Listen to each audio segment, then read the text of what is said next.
शुभ दो शुभ दोपहर दोस्तों।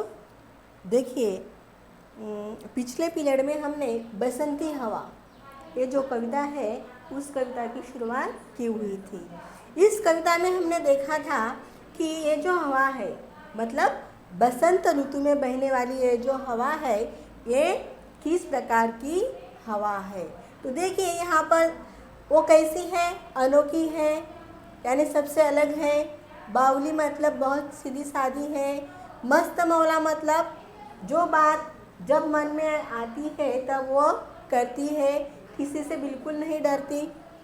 और ये जो शब्द आया हुआ है निडर, कैसी है वो, किसी से ना डरने वाली।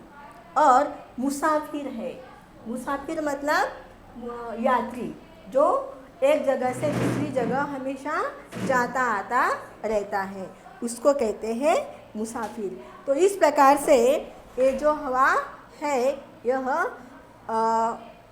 यानी किस प्रकार की है यह कवि ने इसमें उसका वर्णन किया गया है। तो देखिए आगे की पंक्तियां देखते हैं। चढ़ी पेड़ महुआ थपाथप मचाया, गिरी धम्म से फिर चढ़ी आम ऊपर। देखिए यहाँ पर क्या बताया है कि हवा कहाँ पर चढ़ी, महुए के पेड़ पर। कहाँ पर चढ़ी वो, महुआ। देखिए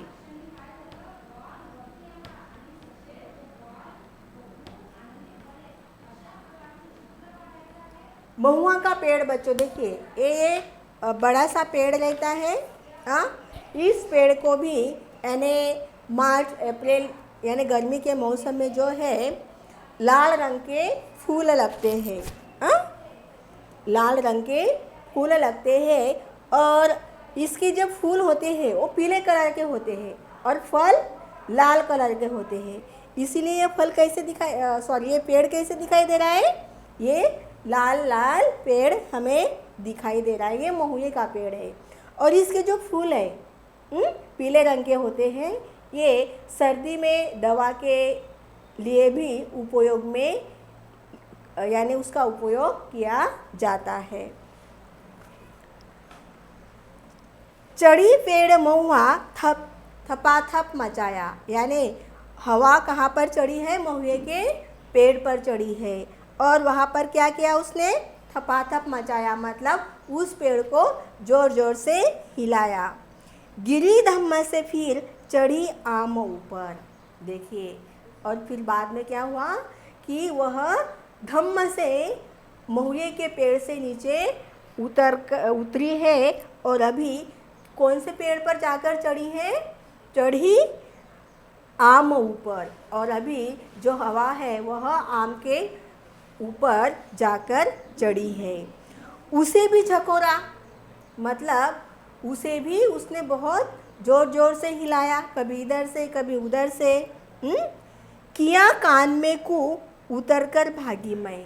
और फिर क्या किया हवा ने कि आम के पेड़ में आम के पेड़ के कान में क्या किया, कू ऐसी आवाज़ की और वहाँ से उतरकर भाग चली। अभी देखिए ये भागकर कहाँ जाती है, हरे खेत पहुँची वहाँ गेहूं में लहर खूब मारी।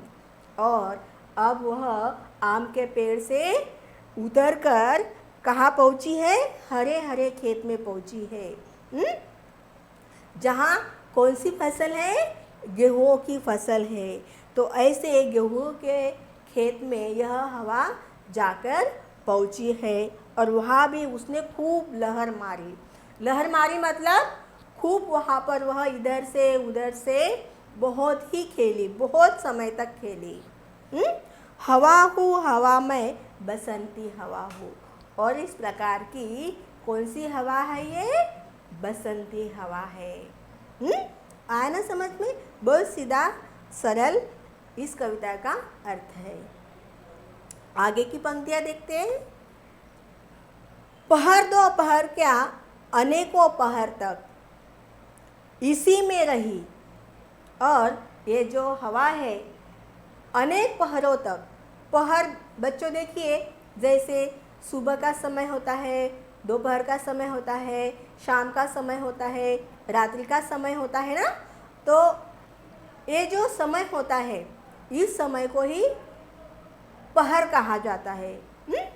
तो यानी पहर दोपहर क्या अनेकों पहर तक यह जो हवा है वह कहाँ पर रही? गेहूँ के खेत में ही रही। खड़ी देख अलसी लिए शीश कलसी मुझे खूब सूझी हिलाया झुलाया गिरी पर ना कलसी। देखिए अब हवा कहाँ पर है? खड़ी देख अलसी। अभी खेतों में उसने क्या देखा है? अलसी यानी एक प्रकार का पेड़ है, पौधे है जिससे यानी तेल निकाला जाता है। आपको पता है ना, जैसे शेंगदाना हम जिसे कहते हैं, सूर्यफूल, उसके बाद सोयाबीन है ना, उनके जो बीज होते हैं उन बीजों से क्या निकालते हैं? तेल निकालते हैं। तो ऐसे ये जो है अलसी, ये भी एक प्रकार का उसी प्रकार का एक पौधा है, खेती है उसकी। खड़ी देख अलसी यानी अलसी के खेत में वह अब गई है और वहाँ पर लिए शीश कलसी मुझे खूब सूझी। और जो अलसी के पेड़ है देखिए, यहाँ पर पौधे हैं, इस पौधों को देखिए ये फल लगा हुआ है। तो ये जो हवा है यह हवा अलसी के खेत में यानी पौधों पर जाकर रुकी है। और यह फल कैसे दिखाई दे रहा है उसको? जैसे एक स्त्री के यानी सिर के ऊपर ये जो कलसी है ना, उसी प्रकार से ये जो फल वहाँ पर उस हवा को दिखाई दे रहे हैं। तो खड़ी देख अलसी लिए शीश कलसी मुझे खूब सूझी हिलाया झुलाया गिरी पर न कलसी। और इस प्रकार का दृश्य देखकर यानी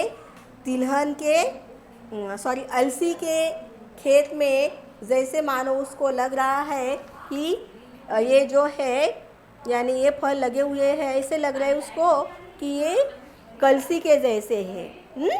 और उसको खूब सूझी कि इसको गिराए।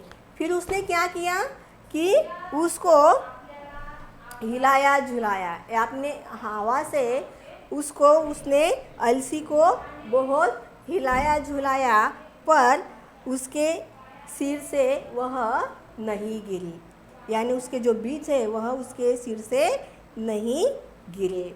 और यहाँ पर कलसी कहाँ है?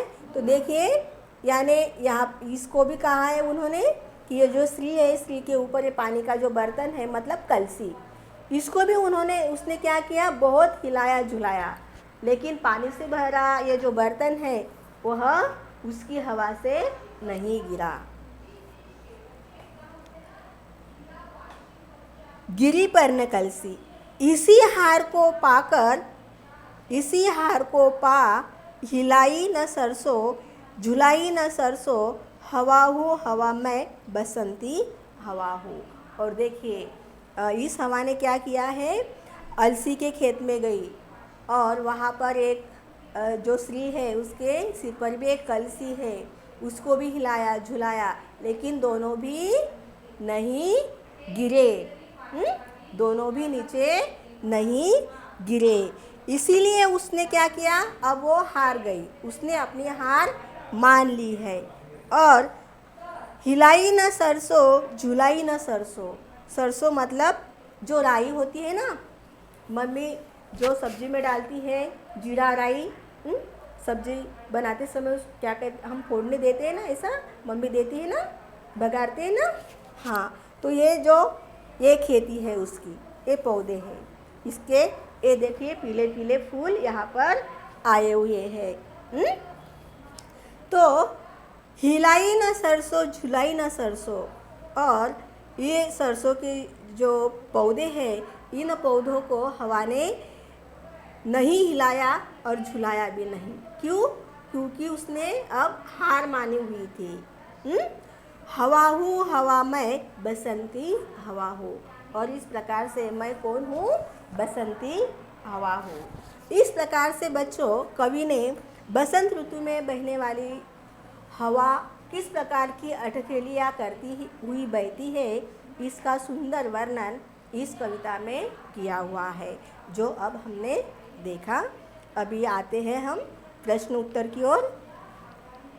देखिए यहाँ पर शब्द वाटिका दी हुई है और यहाँ पर जो जो शब्द आए हुए हैं उन शब्दों का अर्थ भी दिया हुआ है, जैसे मैंने ब्लैक बोर्ड के ऊपर भी लिखा है। ये आपको अपनी नोटबुक में भी लिखना है। देखिए अब आते हैं भाषा की ओर। देखिए यहाँ पर क्या सूचना दी गई है? दिए गए शब्दों के लय युक्त शब्द लिखो। लय युक्त शब्द हमें यहाँ पर लिखने हैं। जैसे देखिए हवा, लय युक्त मतलब जिसका आखिरी का वर्ड सेम होता है। जैसे हवा, हवा शब्द का आखिरी में कौन सा वर्ण है? वो है ना, कौन सा वर्ण है? वो। तो दूसरा शब्द हमें ऐसा बनाना है कि जिसका भी आखिरी का वर्ण जो है वो होगा। जैसे दवा, देखिए है ना। बावली, बावली के लिए कौन सा शब्द आया हुआ है? सावली। सरसों, यहाँ पर बरसों, है ना। अलसी शब्द हम कलसी। उसके बाद देखिए महुआ, गेहुआ, है ना। इस प्रकार के ल युक्त शब्द यहाँ पर मैंने आपको लिखकर बताए हैं, जो आपको भी अपनी नोटबुक में लिखना है।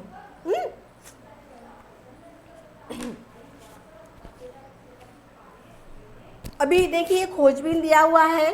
यहाँ पर आपकी जानकारी के लिए भारत में जो 6 ऋतुएं हैं, उस 6 ऋतुओं के नाम और उन ऋतुओं में कौन सा परिवर्तन होता है, कौन सा बदलाव होता है, उस बदलाव को आपको लिखना है, जो मैंने अपनी नोटबुक में लिखा है। देखिए